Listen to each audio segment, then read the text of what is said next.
I'll wait till the picture's done. Where'd you get them? Is there a spot nearby for that? Oh, yeah. Do you want one? No.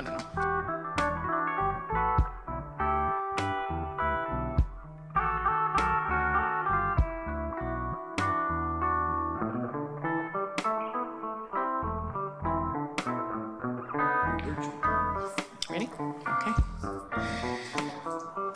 Good afternoon. I am going to call the meeting of the Homelessness and Housing Committee to order, Tuesday, June 24th at 12:16 p.m. Diego, please call the roll. Ryan? Murillo? Here. Zimmerman? Dunphy? Here. Avalos? Present. All right, and then Ashley, please read the statement of conduct for council committee meetings. Welcome to the meeting of the Homelessness and Housing Committee. To testify for this committee in person or virtually, you must sign up in advance in the committee agenda at www.portland.gov/council/agenda/homelessness and housing committee, or by calling 311. Information on engaging with this committee can be found on this link. Registration for virtual testimony closes 1 hour prior to meeting. In-person testifiers must sign up before the agenda item is heard. If public testimony will be taken on an item, individuals might testify for 3 minutes unless the chair states otherwise. Your microphone will be muted when the time is over. The chair preserves order. Destructive conduct such as shouting, refusing to conclude your testimony when your time is up, or interrupting others' testimony or community deliberation will not be allowed. If you cause disruption, warning will be given. Further disruption will result in ejection from the meeting. Anyone who fails to leave once ejected is subject to arrest for trespass. Additionally, the committee might take a short recess or reconvene virtually. Your testimony should address the matter being considered when testifying. State your name for the record. If you're a lobbyist, identify the organization you represent. Virtual testifiers should unmute themselves when the clerk calls your name. Thank you. All right, thank you, Ashley. So today we've got a bit of a switch up, and let me just start by acknowledging how frustrating it has been, I know, for our presenters today who are going to be sharing the North and Northeast Neighborhood Housing Strategy report. And we had to delay a little bit, and we're hanging on to quorum with Councilor Dunphy. Unfortunately, we had folks had emergencies, and so we were almost going to lose quorum. So we're not going to do the second half of the meeting, which was to talk about the Unified Housing Strategy objectives. I will push that to the next one. So we will just focus today on the report. And then I'll just note, we are going to open it up for public testimony after we discuss it. We're doing that because we're not taking any action on the report today. We're hearing it as a presentation, but we wanted to open it up for the public to provide comments since it's not going to the full council. So with that, Diego, can you read the first item? North/Northeast Neighborhood Housing Strategy. All right, so this item comes to us from the Portland Housing Bureau, and I'm going to go ahead and hand it off to staff to get us started. Come on up. Kick it off, right? Yes. Let me pull up the slides. Okay. Go ahead. Good afternoon. Helmi Hisarick, Director of the Portland Housing Bureau, and I'm just going to read a few remarks, and then I will step back.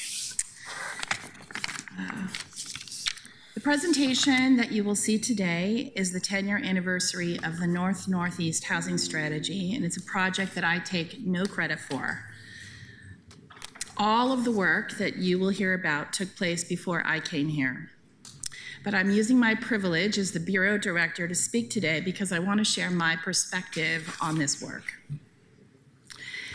Before I came to Portland, I worked in the city of Los Angeles for 25 years, where, like Portland, communities of color were raised through eminent domain to make way for freeways and stadiums and hotels.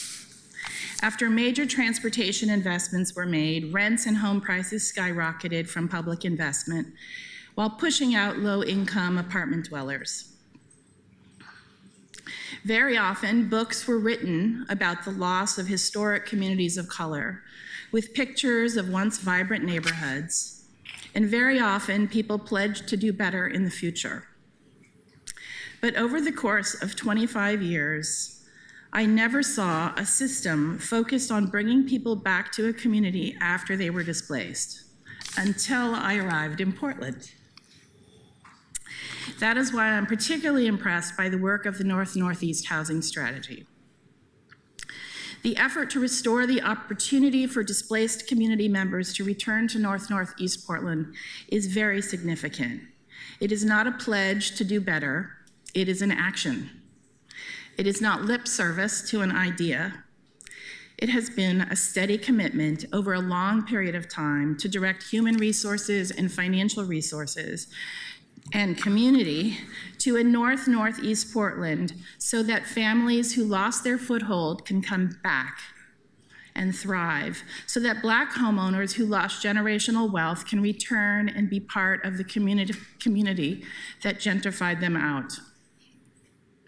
Importantly, this work has been led by people of color who come from the community. And though many people have been involved, including elected leaders in Portland, researchers, public agencies such as Prosper Portland, and many, many community organizations, there are a few people I would like to acknowledge today. First, I want to express my appreciation for Leslie Goodlow, who is the Executive Manager of Operations and Equity at the Portland Housing Bureau. She has been a steady guiding hand from the city who has maintained the focus of our team at the Portland Housing Bureau on the North-Northeast Housing Strategy. And just as an aside, on my very first day as director, she plopped it in front of me and a week later said, "Have you read it?" She is a public servant in every sense of the word who has committed to implementing this initiative since it started 10 years ago. And I want to acknowledge the hard work of the team at the Portland Housing Bureau who implement the homeownership programs, the repair programs, the multifamily finance and development programs, and the North-Northeast preference policy, and the admin team who show up every month at the Oversight Committee in North-Northeast Portland to create space for community dialogue and to report on the status of the work. And I want to express my gratitude for Dr. Stephen Holt, who has volunteered thousands of hours over the last decade as chair of the North-Northeast Oversight Committee. He has managed a monthly meeting in full transparency and late nights discussing complex topics and having often difficult conversations. And also to the entire North-Northeast Oversight Committee who has given their time and intelligence to this mission.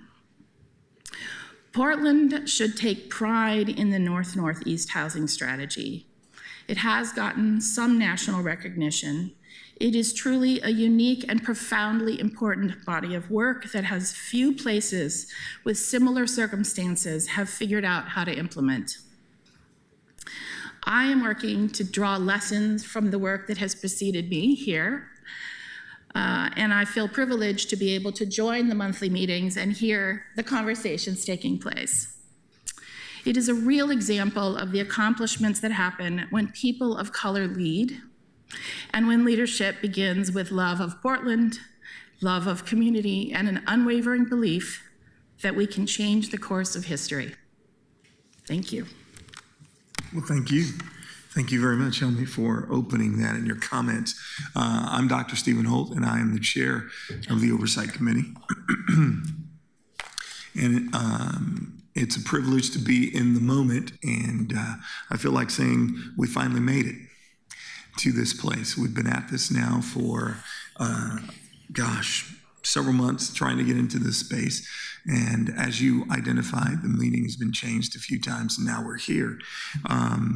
It is with kind of mixed emotion that I sit in front of us, having historically had the opportunity, because of the significance and breadth of this work, to meet with the entire council. Of course, that was prior to our new council and the shifts and changes that have happened. It was our hope that we'd be sitting in front of the full subcommittee to have this conversation because of the weight and the gravity of what we're talking about. I will briefly introduce and contextualize what we've done and why for 10 years I've committed myself to this work and the significance of keeping it a priority. You may or may not know I'm a native to the city of Portland. My parents go back to Vanport, and we're in the Vanport flood. My mother was in third grade when the Vanport flood happened. She then moved into Albina and lived in the Albina area when Emmanuel was being built and was again displaced by Emmanuel. My father was displaced by I-5. And I could go through the long and sordid history that we know of Portland and the number of times that Portlanders, Black Portlanders specifically, were removed from their places of dwelling, where businesses were housed, et cetera. In fact, Williams alone, from Killingsworth to Broadway, had 300 Black-owned businesses. Our family was one, the Rocket Station on Williams and Killingsworth, which is no longer. I could go through the history that brings us to the value of why this is so significant. The generations of families who lost the opportunity for legacy and long-standing wealth and the ability to put their children through college, through pooling and leveraging the equity in homes, et cetera, we know. The purpose and heartbeat behind the North-Northeast housing strategy is to not only bring attention to the issue, but to create a pathway and a strategy to resolve some of the issue. Many times, what people do is complain and talk about and identify the need or the problems, but not always do they come up with solutions and strategies to address it. That's what this has done. This has come up with a strategy to begin a process of addressing it. By no means is it a panacea to solve all the problems, but it does create a pathway to address it. And I think a pathway that has garnered incredible success from a group of volunteers that have given themselves time and energy and effort to hold accountable what the city has said is a value and what nonprofit partners have attempted to provide. My concern today and why my emotions are mixed is because of the first thing I said, what the city has said is a value. For years, I have repeatedly used this phraseology that we must make promises made, promises kept. Promises made, promises kept. It is true about the city of Portland. Part of the articulation is that it's a city where everybody can live, but it's not. It's not a city where everybody can live. That the majority of Black families and Black individuals can't afford to live in the neighborhoods of the city of Portland. So we say one thing and we're doing another. The emphasis and the importance of this kind of work, I don't think can be overrated. And my mixed emotions is, and there are things we can't control, and I know that there are circumstances that have happened today when we came to this meeting, but to have been at this for the last 6 months, attempting to have a time to have dialogue, to interact about this, leaves me kind of in a bittersweet. I'm glad we're here. I wish it had been different.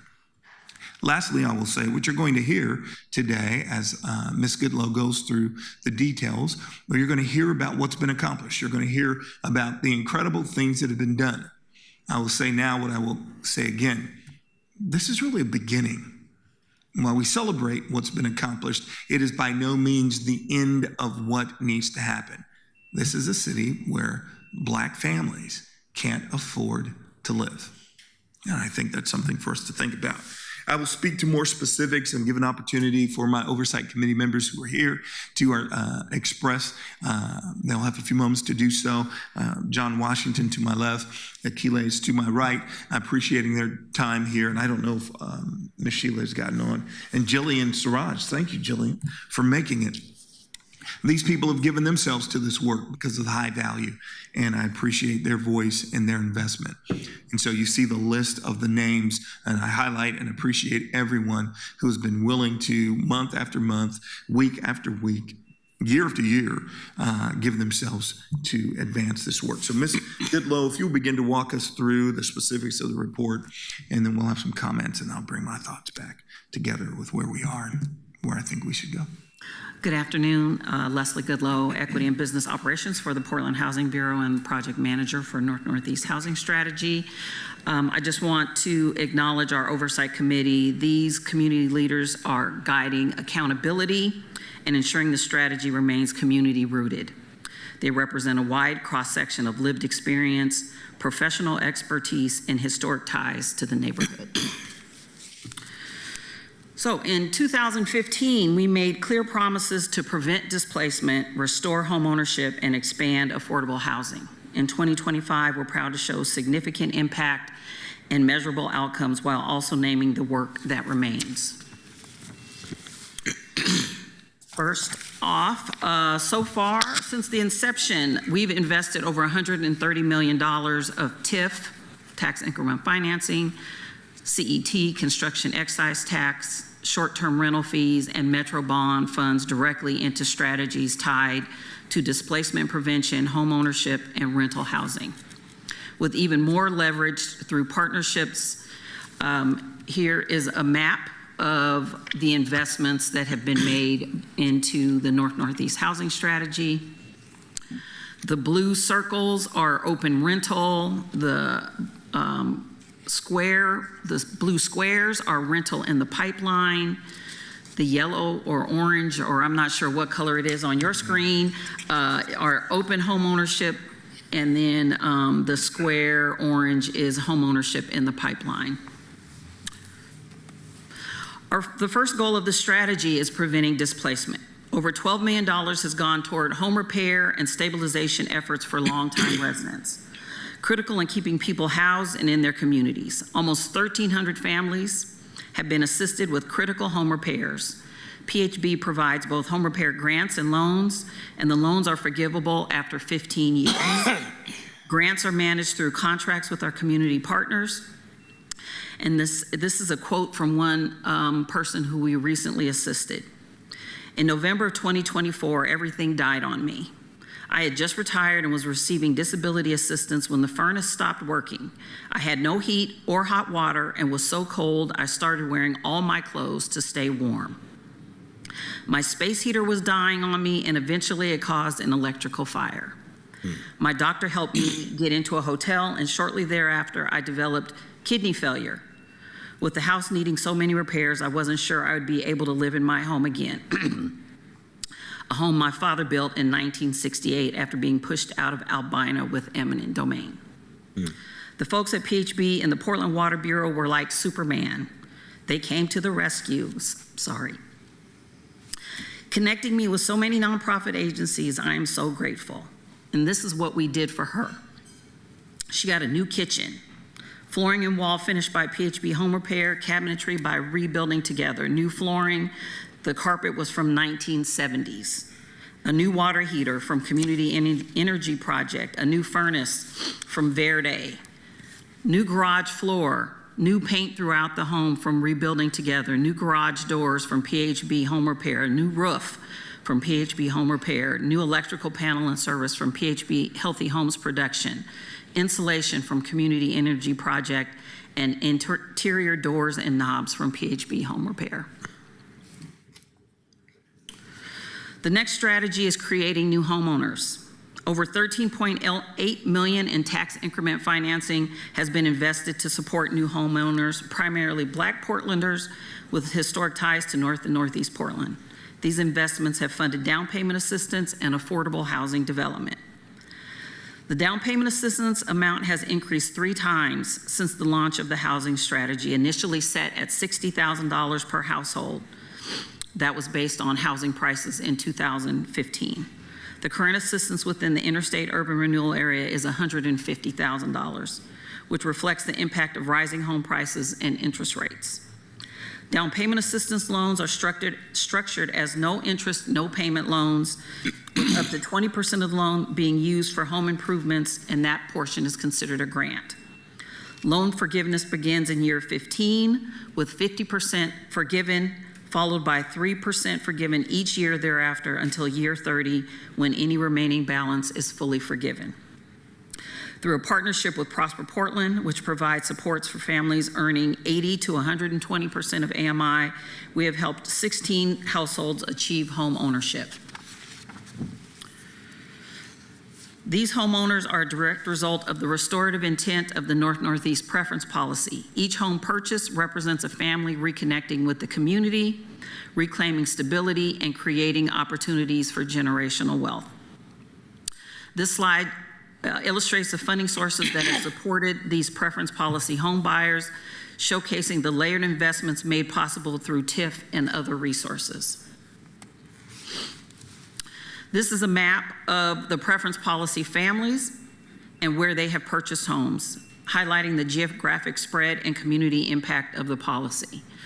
The CET and STR funds are able to be used citywide, and the TIF, as you know, is only able to be used within the district. So we were able to assist folks in purchasing outside the URA because we felt that being a homeowner was the most important thing, and being in the district was the second most important.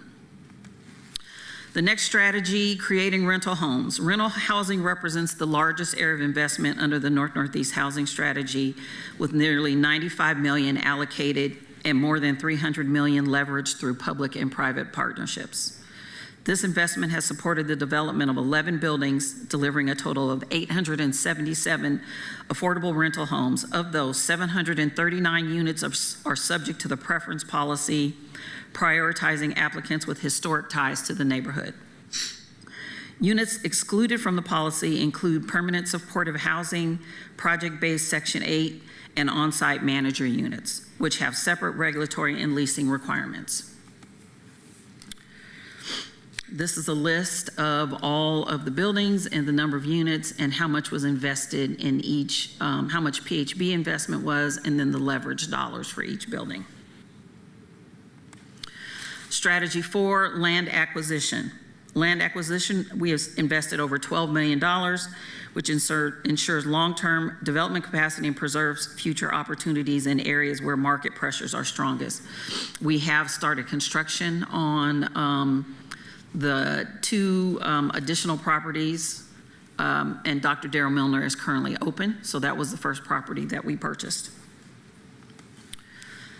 The North-Northeast Preference Policy is designed to give priority to families with historic ties to North and Northeast Portland. Applicants may receive up to 3 points for their own displacement history and an additional 3 points for a parent, grandparent, or legal guardian.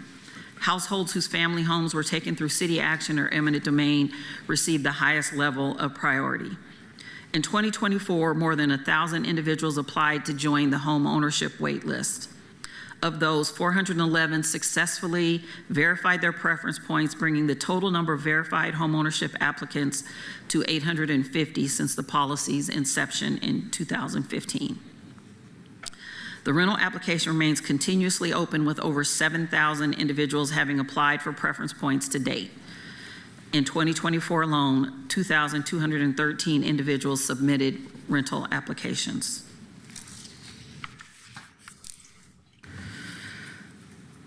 Despite significant investment, affordability remains a critical challenge for many families, particularly Black families. A 2-bedroom unit remains financially out of reach. The chart on the left compares the median income of a 3-person African-American household with the 60% and 100% area median income benchmarks. So the blue at the top is the 100%, the orange at the bottom is the median income for a black family of 3, and then the 60% is the gray, and so Black families are falling below a 60% income. The chart on the right illustrates the rent burden faced by African American families even when renting a 2-bedroom unit priced at 60% AMI, demonstrating how deeply unaffordable housing remains for many. Slide 18, drawn from PHB's 2024 State of Housing in Portland report, shows that Black families have only one neighborhood in outer Southeast where a 2-bedroom unit is considered affordable. This underscores the need to align our policies with current income and market realities to ensure equitable housing access. Our newsletter, revived in 2021, reaches over 12,000 people per quarter. It features home buyer stories, partner highlights, and development updates. PHB staff also participate in community events and host info sessions year-round. The next few slides detail critical shifts in how PHB supports families through expanded renter protections, home repair outside the URAs, asset preservation, and increased MWESB and workforce participation. Key highlights to emphasize: PHB now applies citywide approaches to displacement prevention. The Renter Services Office has supported thousands through eviction prevention and legal assistance. Ban the Box and the Fair Ordinance have improved screening equity, and Security Deposit Pilot supports renter transitions into preference policy units. Economic and structural supports, land ownership, economic opportunity, and tax policies have all been reconsidered in service of equitable access and neighborhood retention. We continue pushing for policy flexibility and systemic change. And now I'll pass it over to John Washington for his comments. Hi, good afternoon, Council. Well, you know, that was a surprise, Leslie. Thank you very much. You woke me up. But you know, I really do have a real special place in my heart for this committee. You know, the Northeast Oversight Committee plays a critical role to ensure accountability, and I think that for me, that's really important in this process. Not just in access to housing, but in the quality of life, those moving into affordable housing.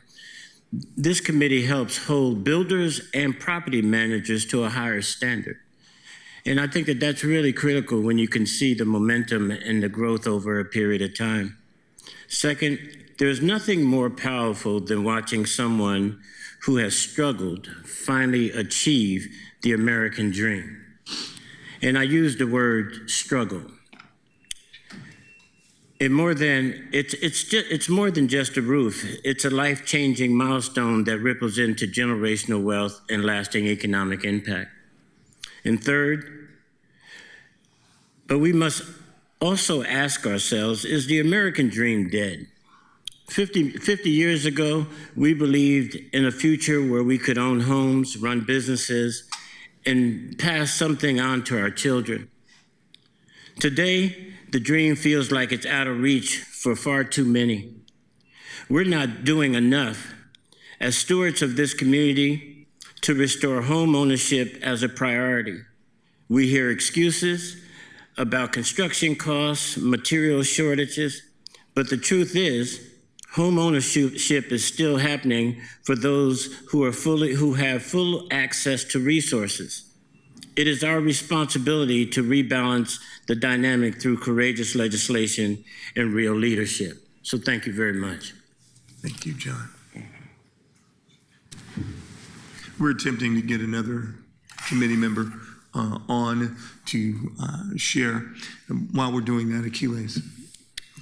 Thank you very much. Achilles Montaz. I'm a 41-year North Portland resident, and being so proud to have been part of this committee, continue to protect our neighborhoods as I see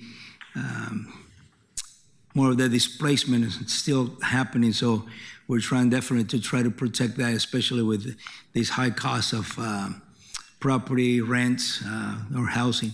So definitely extremely, extremely proud of this committee and being part of it. Thank you, sir. Thank you. Appreciate that. And then Ms. Jillian Siraj. Hello. My name is Jillian Siraj Felton.